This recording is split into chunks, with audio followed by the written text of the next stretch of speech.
it up, then run it back. Run it up, then run it back. Run it up, run it back. Good Tuesday morning. I had to think about that for a second. And I hope everyone's having a wonderful, lovely start of their day. This is Run It Back. My name's Michelle, Chandler, Lou. I just realized I haven't introduced us once since we started doing this again. True? Yeah, it sounded weird when I said it now. But yes, we're on YouTube this week. We'll be on FanDuel again, as well as YouTube forever and ever on Friday. You're probably wondering, why do we have Play-Doh? Well, Chandler and I, Lou's backing out for some reason, but I feel like you're going to get jealous. Because I know for sure I can't do better than the artists? Let alone you guys. Okay, well. For sure the artist. The artist that did D-Wade's statue. And now we know that he was in on the procedure, so we can't, I almost kind of feel bad, but not really. Because the artist said that they stand by their work and that they could not even possibly have done better. And we thought, sure about that? So we're gonna try to do D-Wade faces and heads, although Chandler's going above and beyond. I'm off to a hot start. He's already done the body. And by the end of the show, hopefully we'll have something to show you. But before we can get to that, we must speak on the basketball. The Celtics are on pace, you guys, to go 82-0, and it is crazy. Beat the Bucks last night. Bucks are 1-3. Jaylen Brown, 30, 6 rebounds. Peyton Pritchard had 28 points, 8 threes. Dame with 33, Giannis with 30. The Bucks actually led 80-79, and then things just happened with an 18-2 run that the Celtics took over. Milwaukee's now 18-22 in the Doc Rivers era. Uh-oh, Lou. Is this a Doc problem? Not to me. I mean, I don't remember the exact timeline, but let's remember these issues that the Milwaukee Bucks have had, they predate Doc Rivers. You know, he stepped in to get that job. Let's remember how he even got involved in this to begin with. Another coach got fired because they felt like he wasn't getting the job done, even though they were having early success with that coach. Now, if I'm Doc Rivers, the question of all questions is I don't know why he left that very stress-free TV gig to get back in the game. But listen, it's the love of the game and it's the thrill of a new challenge. You know, you got to give Doc the credit for that. But he's the coach now, so he shares in the responsibility, but I don't think this is solely a Doc Rivers problem. Like, again, they've had issues that predates him. You know, he was coming in to try to help this thing along, and it hadn't worked.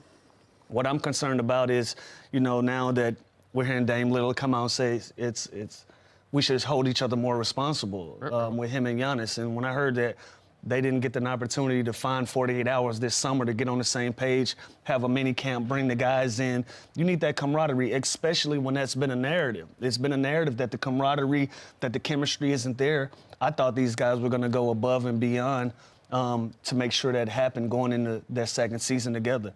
At this point, it looks like it hasn't happened. The chemistry is still off, and, you know, I think there's a fair share of blame to go around for everybody involved in this right now. Yeah, to me, this just goes back to this.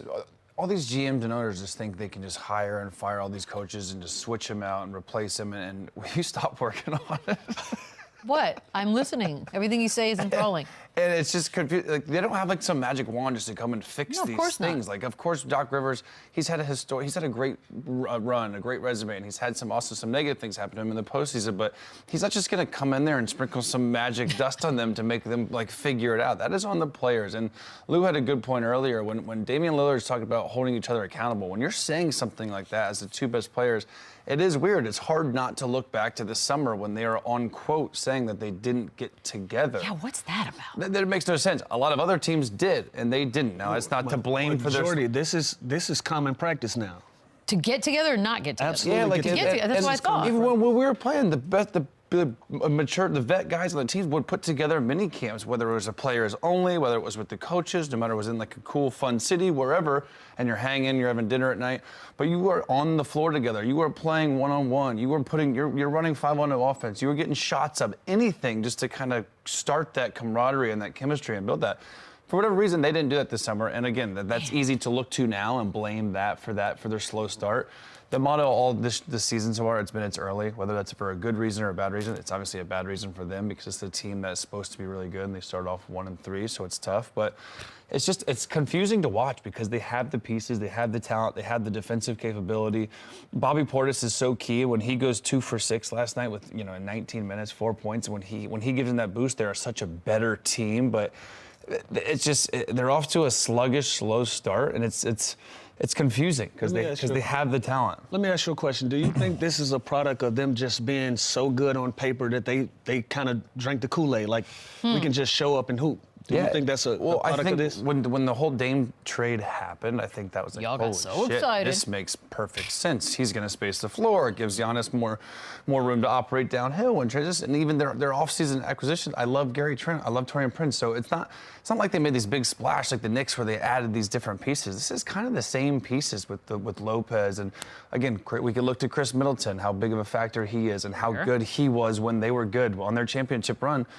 Chris Middleton was damn near their best player. So we can look to that it's going to add more depth and more shooting and more scoring. But as this team right now, you look at the Eastern Conference, like the big bag, scary Knicks and the Bucks and Philly and Joel and Paul. There's no one even close to the Boston Celtics right now. No. You know what I was just going to say, Chandler? They got two things working for them. One is still very early in the season. This is nothing that a 2-game win streak can't solve. And also, the other teams that we've touted as supposed to be the top Eastern Conference teams, they're off to slow starts as well. So Milwaukee is still in that mix. Now, what's concerning is you look at a team like a Cleveland, like a Boston, a Cleveland or Orlando. You didn't have those guys high on your card to be one of the top teams in the East. Now you have to factor that in when you're playing from behind. So they got to correct this thing very fast before they find themselves in a tough situation. Yeah. I think the fact that Giannis, because we've heard this from him before last season, talking about specifically the word identity and that they don't have one. And I don't know how much of that has to go.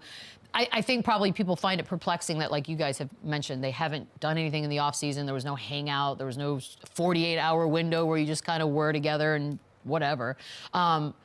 How do you, if you didn't do it during the offseason and we're starting a season off like this, where do we get this identity? Well, now when you start off 1-3, now it almost feels like you're playing catch-up. Right. You look at a Cleveland Cavaliers, they're now 4-0. You look at a Boston Celtics who just look dominant and unbelievable.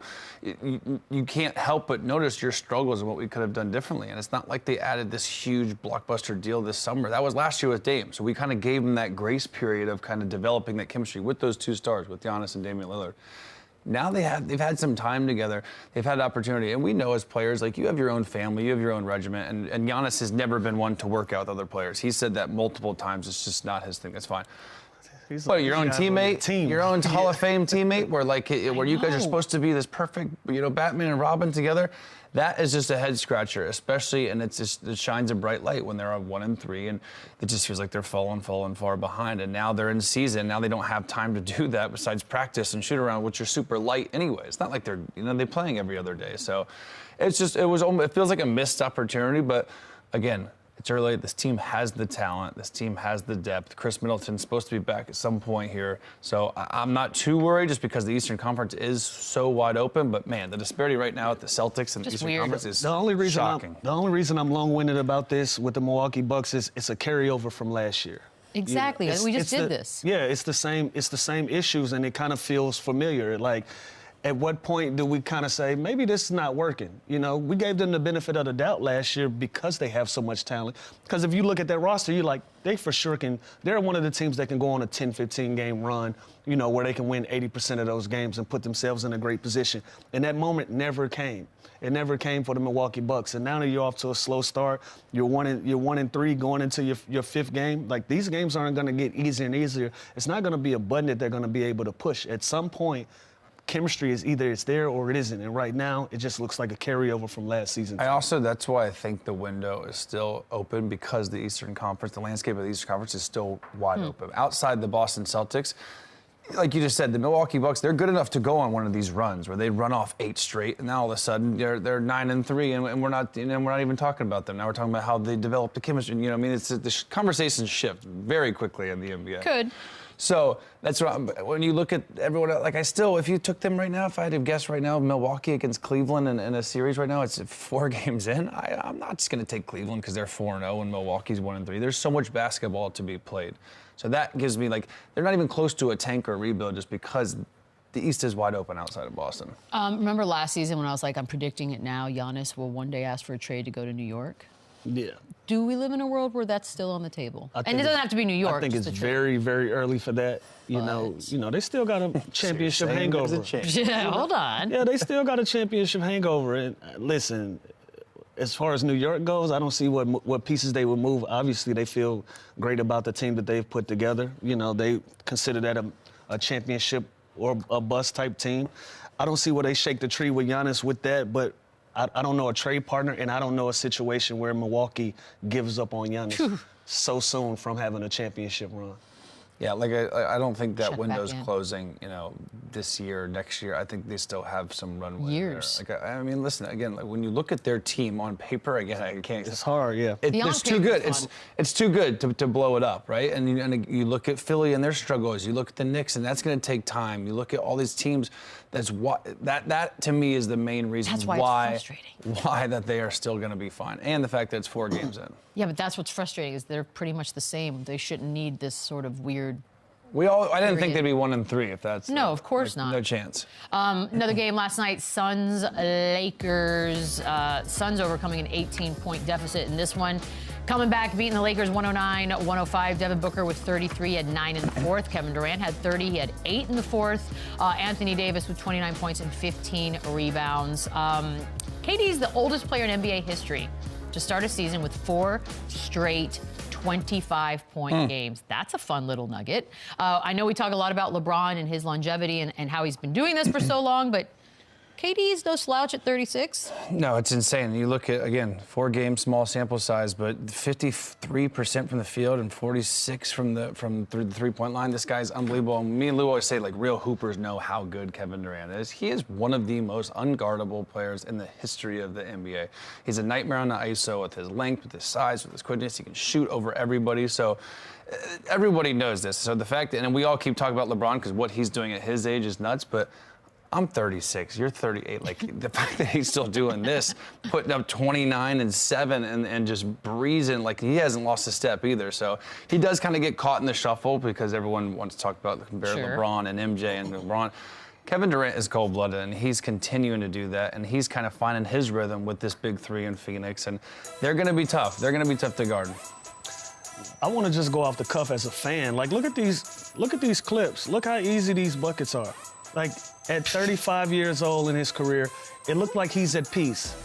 Like, it's nothing else for me to prove to you guys. I'm one of the best basketball players in the world, and now I'm at peace with my game. I'm at peace with my legacy. I'm at peace with everything that I've been able to accomplish.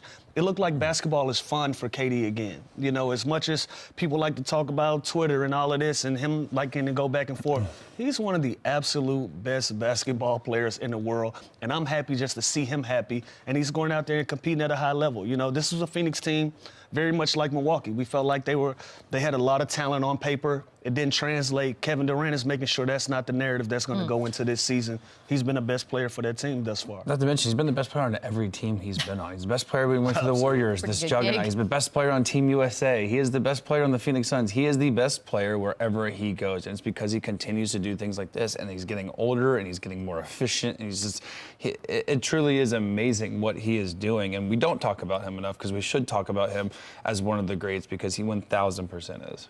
After the game, Mike Budenholzer, Coach Bud, used the words edge, competitiveness, and toughness in describing the defense of this Suns team. They were 13th last season in that particular category.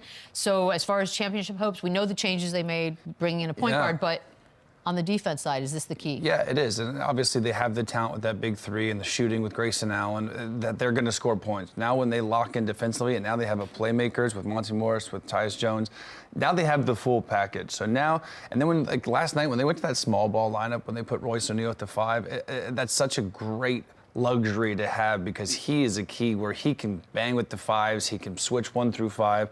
So when you have that luxury of going that small, it forced JJ Redick last night to kind of, do we keep Jackson Hayes in? Do we take him out? Do we put AD in and make, and do we double? But when they go small like that, they scramble, they're athletic, they're fast. So they have a lot of versatility with the things they can do in their lineup. Nurkic was a non-factor last night because their small ball lineup was so good. They made the Lakers change last night, not the other way around. So they have versatility, they have the talent, they have guys, the 3 different guys you can give the ball to at the end of the game. So this is why they are scary. You're starting to kind of see it come together. Can we talk JJ Redick? It's going to be fun because most of the season we're going to be like, oh, JJ Redick said this, how is he handling the questions, all of that.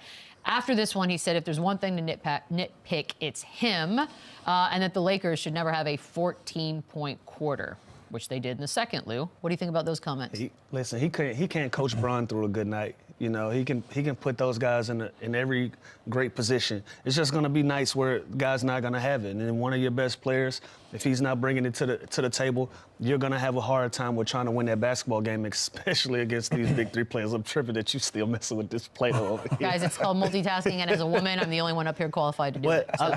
You know, I like the position that JJ's taking. He's trying to take accountability for this thing. He's trying to get ahead of it, but no need to ring the alarm here. They're 3-1. They're playing great basketball. Yeah. They didn't get very much from their bench last night either. Again, and those guys played minutes. They played regular second group minutes. They just didn't bring it to the table. I don't think those are things that JJ could coach through. But again, they're still playing really good basketball. I chalk this up as a bad night. You're playing the same team twice in 1 week. Of course, they're going to make adjustments. They're going to play on their home court early in the season. I'm not even sure if that's their home opener or maybe not, maybe their second game. You know, but a lot of those different factors going into it. It's been an emotional week and a half for the Los Angeles Lakers with so many different things. So to finally get out of LA and play a basketball game, they probably just lost their edge a little bit, took their foot off the gas. But I don't read too much into this. But if there's anything to nitpick, JJ Redick saying it's him, I disagree, but you love to hear this from your coach to say at least point at me. Yeah, as a player, and JJ's been there before, there's nothing worse than when a coach calls you out, or when you hear these coaches call you soft, or and usually it's just a message. So the fact that JJ Redick, in his 4th game of his young coaching career, is taking ownership, he's sending a message to that locker room, like, look, guys, whether it's my fault or not, like I'm gonna take bullets for you. And when we shouldn't have a 14-point quarter. We're too good offensively. So whether that was his rotations or his offensive play calls or whatever, that offense was stagnant in that second quarter, JJ Redick's gonna take it on the chin. So as a player, that's how you gain respect, especially in your 4th game. So like if I'm a Rui, if I'm a Austin Reeves, if I'm D'Lo, I love that JJ Redick said this, because they know it's probably not his fault. They know that the players playing. They're the ones taking bad shots or not in the right spots. You know what I mean? But as a player, and JJ Redick, he's been there before. This is brilliant to do this early, to send a message to that locker room, like, we're in this together, and I will take a bullet for you. He's got the mental game part brilliant. Down. Well played, sir. You mentioned the Cavs being undefeated so far. They were in New York last night taking on the Knicks, and 4-0 is where they stand right now. 110-104 victory. Darius Garland had 34 points. He was 12 of 19 from the field. Donovan Mitchell with 25. Jalen Brunson had 21, 7 assists. But it's the Garland story here, basically stealing the spotlight from everybody. 15 of those came in the 4th quarter, mind you. So is he going to be an all-star again? Like, what are we looking at? Isn't the NBA funny? Like, the Bucks are 1-3, and we're talking about how dumpster fire they are. They're 4-0, and now we're not even talking. It was just a memory how Donovan Mitchell and Darius Garland didn't get along, and JB Bickerstaff has gone, now they have this new coach. And so everything changes so quickly in the NBA. And Darius Garland, let's not forget, he was an all-star like 2 years ago. And so he has the talent, he has the skill set, and now he seems comfortable playing in this offense. He's being efficient, shooting 55% from the field and 50 from 3. So as a point guard, when you're that efficient and you are taking care of the ball and you're hitting shots like this in the crunch time, in the Garden, on the road, this is what you want. He's fearless, he's quick. And so the fact that there was all this drama surrounding Cleveland last year, and it never really made sense to me, because they're this young team and they have this great core with Mobley and Mitchell, and is Mitchell gonna leave? Is he gonna go to the Knicks? He kept hearing. Darius Garland, that's all just like an out memory, because winning cures everything. And Darius Garland was unbelievable last night, getting to his spots, setting up everybody. So I'm happy for him. And yeah, listen, if again, it's early, but if they're a top 4, top 5 team, and they might get 2. Might get 2 of these guys. Yeah. I mean, after the game too, they do the post-game interviews and stuff, and he and Donovan Mitchell were like best friends. So whatever that was or wasn't, seems totally gone now. And then Donovan Mitchell's getting his back again in an interview in the locker room, saying, "Oh, remember what you were saying last year about us, and stay on that side." So it is a good feeling in that locker room for whatever changes they made. And I hate it because I'm a big JB Bickerstaff guy, but I know. It's working for them. They're 4-0, they're playing well, and they look like they're having fun. You can still be a big JB Bickerstaff Huge. guy. Yeah, maybe just not there. That's okay. Look, the first 3 wins they had were against, and I don't want to poo-poo on the victories, but it was Raptors, Pistons, Wizards. But this Knicks team has high expectations as well. So are they better? And I will say this in fairness to both of you. You guys have always mentioned, when we talked about the East predicting last week and all that, you always made sure to bring Cleveland into it. Are they exactly where you thought they'd be? Are they better? What do you think? No, I'm going to give them credit, because Chandler knows these are trap games. When you, if you're preseason, you're looking at that schedule and you're like, damn, Raptors, Wizards, Pistons, this is going to be a cakewalk. And you might drop one of those games by not taking your opponent seriously. They've gone out and handled business, and they go out and go win a quality game on the road in Madison Square Garden. I think this team is for real. They're going to be in the mix. Remember, what was their only issue last year? Being healthy. That's going to be the theme of the year. All of these teams have talent. It's going to be a matter of who can be sustainable, who can get through the end of the year, who's going to have all of their pieces when it's much needed. So Cleveland Cavaliers, they're taking advantage of that right now. And this team is first in offense right now and like fourth in defense. So they're doing it on both sides of the ball.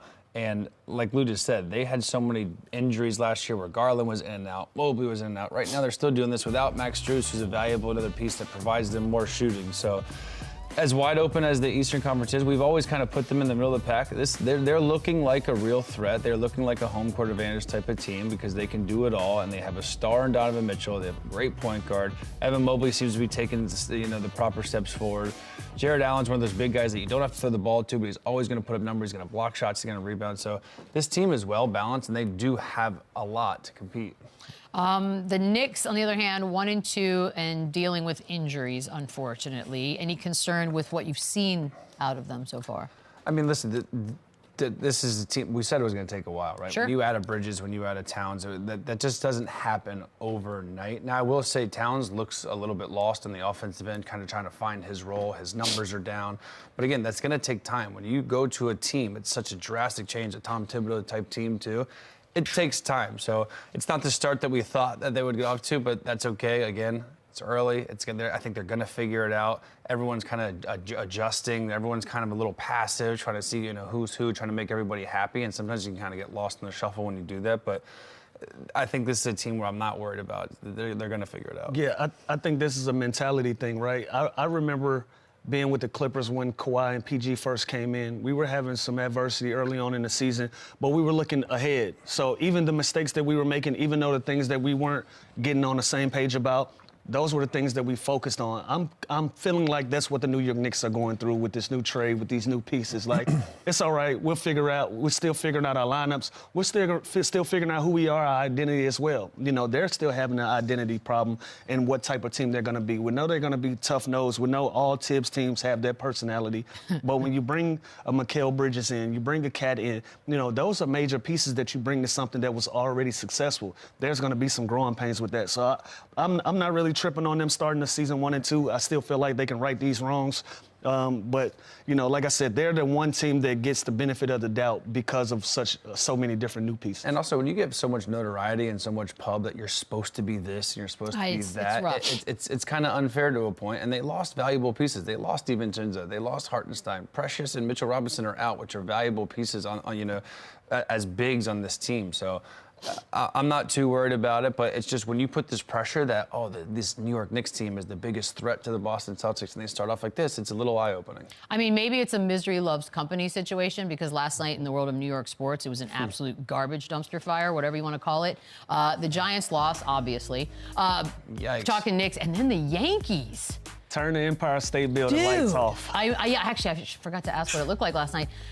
Chandler, we know that if there's a Game 6 here in Los Angeles, that you'll be there for the Dodgers, but... Yeah, my father-in-law has a great hedge here. He got me front row Game 6 World Series tickets. Not getting them. Brilliant. Yeah, turns out that I got nothing. Can you get the cash equivalent for your birthday? I highly doubt it, but this is night for the Yankees. Selfishly, I want to go to a game too, of man. Of course. I love the Dodgers as of like the last, 5 years when I started, Be good? Is that okay? But I'm now a Yankee fan. The next two, I need them to win 2 games so I can get there. You are fickle. Yeah. Nothing else. I'm selfish. I will say this though, for baseball's sake, it turned out to be what was the most ideal World Series situation. Like, you couldn't ask for a better matchup. The two coasts. It's ridiculous. You know how much money is left? And we're looking at a sweep. You know how much money is lost though on a sweep? I know. The MLB needs this to go 6 or 7. I also have gotten used to this nice pattern where I go home, I watch a little baseball. If it's like it was last night, get it over with. This is an NBA show, but is it a sweep tonight? Is it done tonight? I don't know how it's not. I say 5. Do you think Aaron Judge burn some candles, sacrifice something? Like what? He need to hit It's a the baseball. bullpen game for the Dodgers. We talked about this. He needs what? He just need to hit a baseball. Just touch one with a bat. Man, just make it that goes the interesting. right We way. just won a game 6. By the way, we're not rooting against Aaron Judge here, but this is Absolutely a not. I think they get collapse. one tonight. I just want the fireworks. You know, I was looking forward to both series MVPs going head to head and slugging it out. And right now, I'm not getting the show I paid for. One dude shows up in my a cable. sling. Like it's got everything. But that you paid for. Wow, we just went off script. I know. Are we a baseball show now? No. Raise this for the everyone. next 30 seconds. All right, we got well, we can talk a little Pacers Magic. Magic 3-1. Or can we talk Paolo Banchero? Yeah. All I know is I got the little update at the half. He had 37. He finished the night with 50. They win by 4. He's the second youngest player with a 50-point game. Jalen Suggs had his 25. Halliburton did tie it at 115, and there was a game-winning 3 by Anthony Black. So, first 50-point game for Orlando since, of course, Tracy McGrady in 2004. I don't know that we're underestimating how good he is, but this is a nice spotlight moment. We're underestimating how good he is, and I think Really? he's in a small market. And as an Orlando-raised dude, this guy single-handedly has made them relevant. He's made them excited. He's made them good, and the fit with him and Jamal Mosley has been perfect because you got to credit the kid, first of all. People were shocked when he went #1. There was always Chet, there was a little Jabari Smith, and this dude goes and he gets Rookie of the Year, then he becomes an All-Star, and now all of a sudden the Magic are off to this hot start and he's dropping 50 balls. And there's excitement there. And I said it the other day, he is a rugged Carmelo Anthony where he gets to his spots. He's unbelievable mid-range. He clearly worked on his three-point shooting. He's going to continue to get better. He's so big. He's so strong. He gets downhill. I had this game on the first quarter. He was unbelievable. The shape he's in. I can't give this kid enough flowers. And the Magic are only going to go as far as he goes. I love the Franz Wagner kid. Jalen Suggs signing has turned out to look pretty good. He's knocking down shots. He's playing defense. But when you talk about the Magic, you're talking about this kid, his team. He is a multiple-year All-Star for the next 10 years. Hopefully he stays healthy because he is a real talent. You know what I love about his game? My cousin Vic and I, we were discussing his game yesterday. And it seems like coming into this season, he realizes I'm 6'10", and I'm bigger than all of you guys, and I'm not bailing anybody out.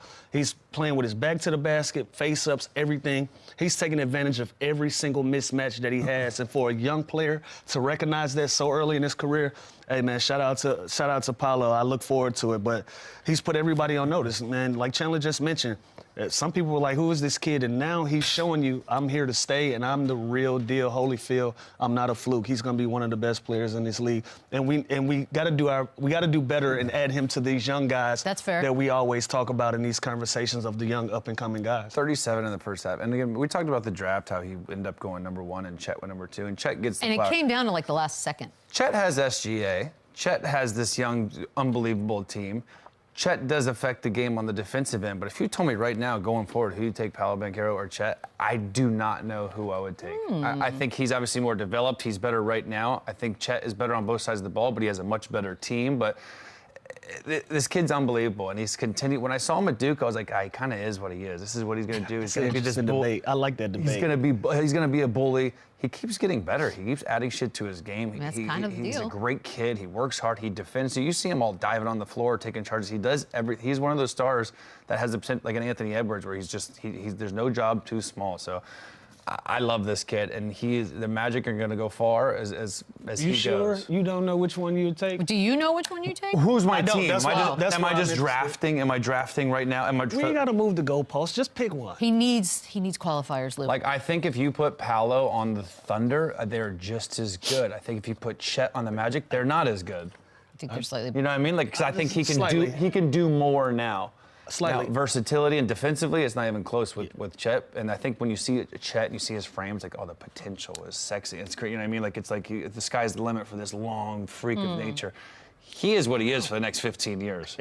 Chet, who knows? And you also just said he's getting better, so he's also not. Well, you know what I mean? is. You know what you're going to get from Paolo. You don't necessarily know if Chet's body and this type's going to, like, sustain for the next 10 years. You know this dude is. So I don't know who. I swear to God, I don't know who I'd take. I don't either. That's Okay, I just didn't know if you did. No, you know what? You know who I... I'm like a GM here. Like, I No, it think was in a the real future, question. I think Chet, but right now, I swear, I'm yeah, picking Paolo. it wasn't a setup question. I genuinely want. Well, let's put a pin in that, and like 3 months from now, we'll check back in during the No, All-Star it's still break. going to be Paolo in 3 months. 3 Okay, years, I 3 don't know the years. answer. Oh, we're not going to be here in 3 years. It's like ridiculous. The Pacers, though, 1-3. So, not great. Rick Carlisle, after this one, had this to say. Look, we lost the game, so I'm not gonna, I'm not gonna, no disrespect to pigs, but I'm not gonna put lipstick on a pig. I mean, this is a game that we desperately wanted to win and desperately needed to win. I don't know why pigs get the bad side of that. You just put lipstick on a pig, they're still cute. I've seen this dude before do interviews. Like, when he does this, he's pissed. Okay, so are they Like- one-hit wonders then? I don't know if they're one-hit wonders, Is he but thinking it's- that in that statement? Feels like it. I think last year was a shock. I think they Yeah, I agree. outkicked their coverage, right? I don't think anyone thought they're going to be this good. I think Halliburton's that good. But they owned it, Chandler. They started doing it's our time. We're here to stay. They owned it. That's my beef with Indiana. They're not a contending team this year. They're not. Doesn't feel like it. They're not. But then again, we're giving everyone else the benefit of the doubt. It's only 4 games in. But you don't think That's the it. ceiling's Nope. That's higher? it. It wasn't one of those things where they were going on that run and they were like, we're happy to be here. We're just playing our best basketball. No, they were arrogant about it. We are one of the top teams in the East. They felt confidently about it. Now that that's kind of withering away or they're still fighting, now it's like, oh, well, we're still trying to figure it out. Like, no, I want to see these guys play at the highest level, and I still feel like they have enough talent to do it. So I want to see Indiana kick that door down and be one of those top teams in the East that we keep talking about. Yeah, I love Tyrese Halliburton. I don't love the Pacers. I believe in him, but I'm not buying this team. Do you believe in him all the time? I think he's very, very good. I think yeah, I do. I think he is. He's not a one-hit wonder. I think he's the real Absolutely deal. not. he is nice. Yeah. Pacers. Nice. Pacers. I don't think they're a threat this year. Okay, fair enough. We'll check back in also In on 3 that months. one, and we'll get back to you on that. Rockets Spurs. I swear to God, How many games were there Dude, last night? these two have played each other 19 times already this season. The Rockets get this one, 106-101. Jalen Green leading with 36 points. He had 7 threes. Oh my God, that's a lot. Wemby, 14 points, 20 rebounds. Green's averaging almost 29 points this season. There are a lot of great guards in the West. We know this. But as far as all-star team goes, in the West, It's tough. what are the odds? I think it's tough, bro. Isn't it funny though where he's averaging 29? It's been a week.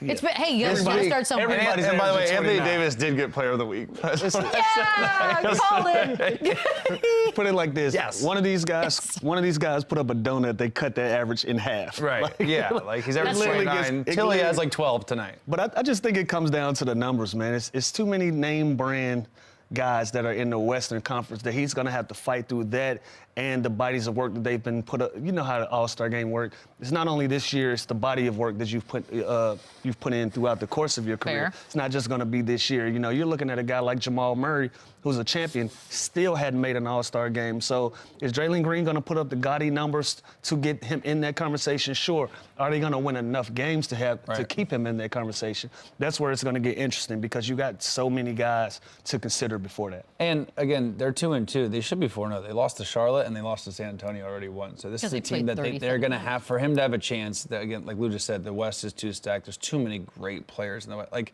the Warriors are going to have a similar record to him. Steph Curry, and Steph Curry's in. He's going to have to do something drastic to get into All-Star, whether it's going to be averaging 30 plus or if they're going to kind of be in that 6 to 8 range where they have to get an All-Star in, which is not necessarily always the case. But I don't think I don't think the Okay, Rockets do enough for him to make an All-Star this Well, year. guess what we're going to do? We're going to check back. In In a few months. We are currently still working on our D-Wade faces, statues, sculptures, but when we come back, we will join. We're going to be joined by, honestly, our There's our favorite guy. guest from last Are season. you in the bathroom, Yeah, Gigi? what in the... Is that the best spot you can find? He is sitting on the toilet. Toilet? It's already the best interview. We'll be back. Gotta love some GG Jackson. Hold on. Okay. Hold on. GG Jackson's back on the show. We will get to all things you, but why the change of scenery? What just happened here? Definitely got a text from Dad and Ma Dukes in the group chat to move places, so I had to sprint downstairs real quick. So Your family rocks. Like, this is awesome. Okay, so we got a new area. I like it. It's artsy. no BS. Like, you were probably our favorite guest last season. You made everybody so happy. We laughed. We know you broke your foot at the end of August, had the surgery. Like, what are we looking at timeline-wise? When do we get to see you back out there? I've heard January floating around the facility. They're basing it off of when Jaren had this injury. I want to say a couple years ago. But he came back and won Defensive Player of the Year. So I told him I want to try to push myself. Obviously, I feel like I'm a little younger, so I can heal differently. So for me, probably late December. But if not, we'll take your just go off time. of what they say, like mid-January. It's two guys with plenty of injuries piled up. Take your time, make sure it's right, brother. Listen, we know who you are. Take your time. You ain't got to be a hero. Make sure you fully healed up before you go back out there, man. It's a lot at stake. This a long run game. It's a marathon. It ain't a sprint, man. Take your time. Make sure you're right. You still got Eric Otter over there in Memphis doing the rehab? Oh, yes, sir. Him and Mr. Bronco. Can you not call us sir? I respect the respect, but can you not call us sir? You're old. Accept it, Lou. You're old. Both y'all are old. Gigi, though, I know that sometimes having a lot of like downtime is very difficult for some of us. So what do you do all day? What have you been doing besides the rehab part? Then what? I found a love of just eating just to eat. Welcome. Barbecue. Welcome to the group. I went from about 218 to 220. I'm up like 231 right now. I'm getting a little chunky. They take you to change it. Yeah. As soon as I start playing, I know it's gonna slim down, but hopefully slim down into something more built. So I'm trying to get as big as possible because I know when I start running, I'm gonna come down a few. So we just trying to see where I get there. I mean, but you are young too, so that the losing of the weight will also be easy. Wait, we have video of what now? We have something. We're going to show something here. Okay. Oh my! This is he was about to take this interview in the bathroom. You Mom were and Dad frantic. helped him out. Look at This is some like undercover stuff going on right now. Oh, never changed. Gigi Jackson, never changed. That's awesome. Gigi, I got to ask you, talking about your injury, how did this happen? There's reports that Desmond tried to block you in a scrimmage and you ended up on the floor basically with a broken foot. That's fact? That's exactly what happened? Yeah, sadly. We were working out in Graham, Texas, and we just got done with a couple drills. So we was going to scrimmage against each other just to, get our win in cardio. But, Dez being the competitive player he is, him and Jake, they jawing back at each other, like we really want to get after it. So coming down the right side, we learned Dez, you can't play around with Dez. You got to like one or two moves, then go. So I went back middle. I gave him a bump. He didn't like the bump. So when I went up left, he tried to chase down, and he missed the ball. I made the layup. So when I landed, anyone know how Oak Hill's gym is set up? How the wall is so close to the goal? Yeah. Yeah, it was kind of like that, but it was like one of those just outside bleachers. It was just one regular bleacher, and my head was finna smack on it. So when I landed on my left leg, went back, I tried to catch myself on my other leg, but I ended up somehow sitting on top of my foot, and it crunched the other side. Damn. Jeez. I don't like it. Gigi, I want to ask, man, in 2013, I tore my ACL. I had to miss the second half of the season. And for me, the toughest part of that was just having to watch so much basketball. What's been the adjustment for you? You guys are off to a 2-2 start. What's been the toughest part of just watching basketball? 'Cause you definitely feel like you can be out there, and as a competitor, it boils you when you see somebody that you used to go at it with last year or somewhere in your career getting buckets. Last night it was Julian Phillips. I ain't gonna lie, I was so mad he was out there, but that's kind of like my arch guy. We've been going back at it since like the 6th grade. But Jaren told me that as well. Like that was just gonna be the hardest part, just watching everybody. But I told Coach I look at it as a way to see how I fit in with the the head honcho guys on the court, and I feel like I'm doing a pretty good job. Just sticking to my catch and shoot, one pass swing rips, and defensively I'm just trying to see where I can input myself.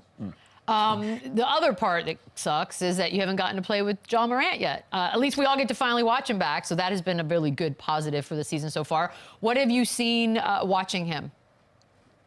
He's really good. I ain't gonna lie. I've seen it in practice, but seeing it in game, he's very, very good. I feel like he can score at will anytime he wants if he if he isn't trying to catch his breath.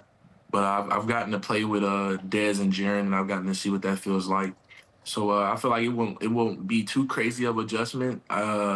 One thing I feel like adjusting to him is going to be difficult is I just got to have my eyes up. You never know when he's going to throw it. He's one of those players, he could be looking his way and rifle it, directly to you to the corner or going downhill, throwing a zip pass. So just always being alert, I feel like would be one of the big things with playing with him. That is an advantage that you have too. Like you're basically in a film session until you're back on the court. So keep doing that because it's gonna help you in the long run once you get back out there. I like that idea. Do you expect to start, like when you're watching this and you're thinking ahead, like, all right, when I'm ready and I get back out there, end of December, we're putting it out in the universe. What do you expect?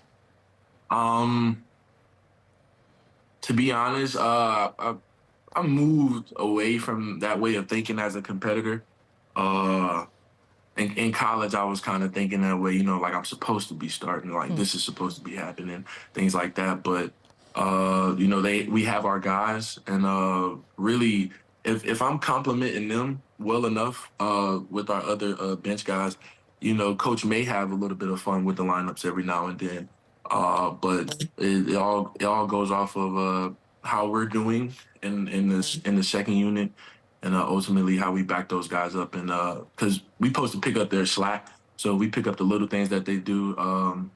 Coach, he might throw me in there every now and then. So. Gigi, I know it's frustrating sitting there watching, but as you watch, is there one player that you just can't wait to play against when you're back? I know last year you had us dying. You mentioned the whole Giannis pinched you story. Is that the get back you're looking forward to, or is there someone else that you've been watching that you can't wait to play against? Well, I saw Giannis jump from the free throw line and kill Vucevic, so I don't know if I'm ready for that this year. But for some reason, Zach LaVine has been sticking out to me like crazy. I've been having this argument with like some of my teammates at the end of the bench, like what can't he do?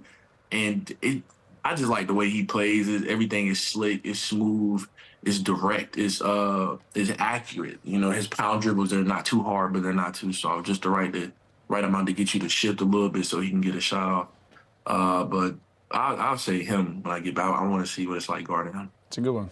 Look, you're 19, but you're no longer the youngest guy in the league. Are your teammates showing you a little more respect now, or are you still the kid?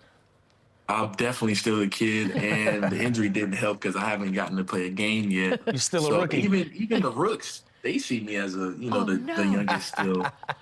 We were sitting on the bench, and freaking Zach come by. You know how we got the pads to, give you a little umph when you sitting down. Zach was like, yo, I need that pad, bro. And I was like, I can't. And he said it again in a deep voice, so I just got up and gave him the pad.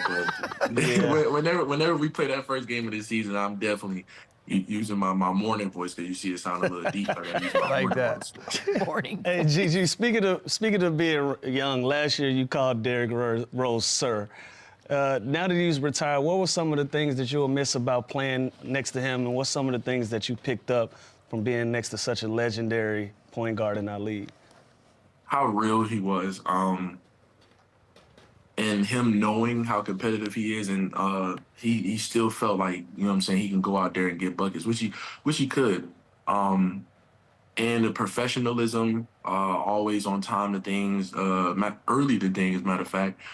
We come up to the practice court, he's already in a full sweat, getting sprints and stuff. So just seeing how serious he took the game. And D Rose he's serious on the outside with how he looks, but he's a very, very funny guy. And we've had many laughs and many talks about, the future.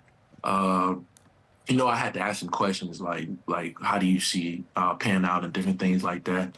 And, he just tells me to keep my head on the straight and narrow, and, the basketball side to take care of everything. So. The injury bug was not nice to you guys last season. You only won 27 games, but as we're talking, like, people are back, you'll be back. Expectation-wise, how are you guys viewing this season as a team? Definitely, we feel like we can make a push in the playoffs. And we kind of like the fact that the world, in a sense, has kind of gone to sleep. on the Grizzlies with these past two seasons, you know, ending because of injury and not being as successful because of injury. But our guys are hungry, and Coach Jenkins, he has a lot of stuff in cooking up and things. And with the new coaching staff, I feel like everybody's more locked in. Well, with the year and a half that I've been here, that I've seen, so we continue on this path. I feel like the sky's the limit. Yeah, with that, with the exception of you, a lot of your guys are back. Ja Morant is back in the fold. What's the vibe like around the practice facility in the gym? Is it looser? You guys having more fun this year? What's going on? Take me behind the scenes. Definitely having a lot more fun, but still having attention to detail as we would any other you know, game or team or practice, what it may be. But you know, we've had a couple team dinners where it's just us players going out, and those have been really good. You know, everybody getting to, you know, connect with each other. It's not so much as people having different cliques on the team, because I figured out that different teams can be like that. Whereas, you know, it's not like college, everybody hanging out together, you know, have certain groups. And even last year, it was kind of like that. But this year, I feel like guys are definitely becoming more comfortable around each other. Definitely on the bench talking about game plans, like he's supposed to do this, he's not supposed to do this. But you know, everybody's knowing everything, so that's really good. Who's the guy that champions that? Because it has its challenges, man. You're 19 years old. You might have a guy on your team that's 33, 34. Y'all not necessarily gonna hang out. You know what I'm saying? And so, who's that person that bridges that gap to make sure from young to old we're all on the same page and we got the common goals? Definitely Marcus. I'll say Marcus, Jaren, Ja. Well, our leaders, Marcus, Dad, Ja, and Jaren. Those guys, they have a way to keep themselves young in a sense. Speaking about Marcus, you know what I'm saying? But I feel like I have a way of keeping him young. Me and him, we have a cool dynamic, you know. I get to laugh with him every now and then in timeouts and stuff. But when we're up, you feel the vibe from those guys. They come into the bench, you know, a lot of high five, chest bumps and stuff. But when we're down, how serious everything gets. But it's not like to scare you. It's to let you know that we know we can do this thing, and it shouldn't have fallen off. So we have to do this now. So they know how to play basketball, and it's crazy how that basketball brings everybody together, and really just you know, being a vocal leader helps on their end as well, keeping us together. Gigi, obviously you are a fan favorite. Now you guys have Yuki. So take me through what's the vibe there? I mean, they're chanting for him. He checks into a game. What are you saying? Is there jealousy when the fans love someone like they're loving him? Definitely not. Yuki is a hell of a guy, and I'll tell you, some of our guys on the team are kind of a-holes. They've been trying to teach him curse words, and he don't know about them. Just he don't know what they mean. He don't know how to place them. Oh, no. But he's like he's another sponge on the team, just looking to get some new information about whatever it is he needs to know every day. Obviously, hell of a player as well. Division, different things like that. But he's also another. Not as energetic as me, but, you know, you won't see a lot of just straight faces, a lot of smiles with Yuki around the facility. And, you know, he wants to be involved, and he wants to be in conversations. You know, he'll walk over, you know, just ask what you guys are talking about, or tell you what word he learned today. But that's crazy. Me and him I taught him on God, on my mama, and keeping it P. Does he actually use that now in the right way? Yeah, anytime, say Jaren walked through the locker room, oh, what's up, P? What's up, P? So he's funny. He's funny. Dear God. Gigi, I got to ask, Scottie Pippen Jr., son of NBA Hall of Famer, is that right? Your teammate, and you said Scottie P is not like his daddy. What did you mean? What did you mean exactly? You know, the size difference. Oh, God. Agility-wise, I feel like his dad may have the edge, athleticism-wise and stuff.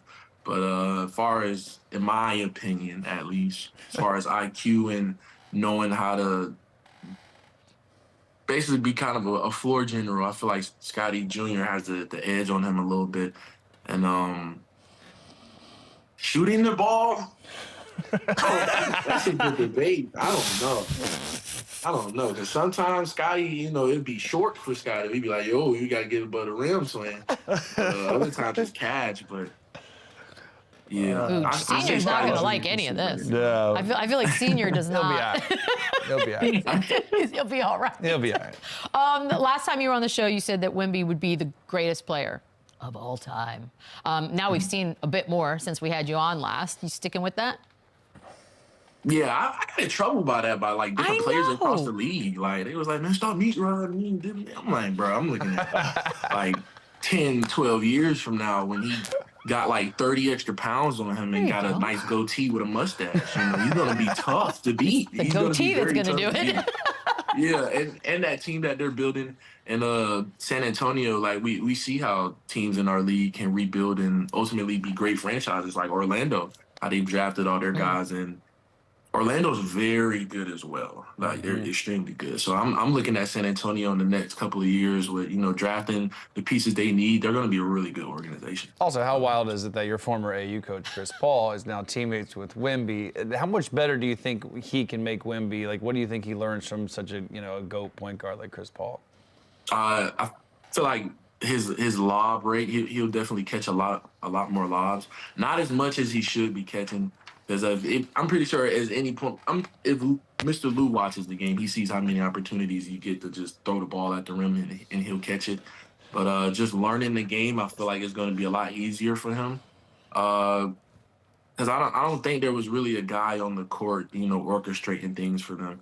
Last year, it was kind of much, you know, give the ball to Wemby and let's play around him. But this year, I feel like they have a different outlet for all of their young guys, you know, to look to CP, you know, with whatever questions they might have. Mr. Lou, see? You told him don't say Mr. Williams. Switched it up. No, sir, Mr. Lou. Mr. Lou is crazy. I like Mr. Lou. Yes. You look like Mr. Lou. Yeah, it is what it is. I mean, I am 20 years older than him, so I take Thank it. you. It is what it is. Respect. Do you have a Mount Rushmore of greatest players ever? I feel like you're having a lot of these types of conversations that we all have with our friends, so what's yours? Yeah, I just was talking to my uncle the other day, but it's LeBron, Jordan, Shaq. Oh. And this is where I kind of get kerfuffled. Just round it out to five. Just round it out to We a always five. give that fifth one. By the way, I love the Shaq one. I think Shaq is Shaq is slept on. Kobe for sure. It's tough. No fours as wow. You don't no power fours in there? Well, Tim his It's a Mount lot Rushmore. for me. It's a lot of power forward may have to do. Yeah. But either Curry or Kareem at for five. Good list. Man, you don't know nothing about no damn Kareem. You calling me Mr. Lou talking about Watching that Kareem. HBO Get out of here. series, He was You good, don't know remember about Uncle? Kareem. He watches stuff. By the way, that was a very Mr. Lou thing to say. That's a pretty the good way he list, though, responded. Gigi. I'll be honest. Gigi, honestly, especially while you're rehabbing, just come on as many times as you want. We're always here for you. We love having you on. This is the best. Desmond, appreciate you. Thank you. I'm indeed. down anytime you guys want me. Also, Gigi, what is better, my sculpture, my statue of D. Wade, or Oh my gosh. I might have to go with you guys. I don't know what that shit was trash. And we haven't even had proper time to finish. Don't give them that pleasure. Gigi knows. Gigi. By the way, we have worked on these. I still have a little more to do, so maybe tomorrow I'm going to finish it. But I'd like to show. Don't give them the pleasure. I even put the earrings on. Leave it alone. Don't give them the pleasure. Chandler's is falling apart. Yeah, I mean, it's Play-Doh. We need some sticky stuff to make it work. Yeah, We'll come back to that. All right. Thank you, Gigi. Thank you, because we G. do consider ourselves Get artists, healthy soon. Here. I know, right? But he is young. He will heal faster than most. Don't you Lucifer. dare. I thought about it. I dare literally, you. I literally thought about smashing it, but he's been working on it for 45 come minutes. on. I'm going to work on this some more, too. I do think there's a little bit left to do. We got Danny Green on the show tomorrow. Is that right? Is that Love what's it. going on in my ear? All right, Danny Green in my ear. That's what's happening. I didn't even know how much time we have because I can Love never. to hear it. We got about 8 seconds? 8 seconds. All right, perfect timing. We will be back tomorrow. For Chandler's sake, Go Yankees. Go Yankees. We'll see y'all then.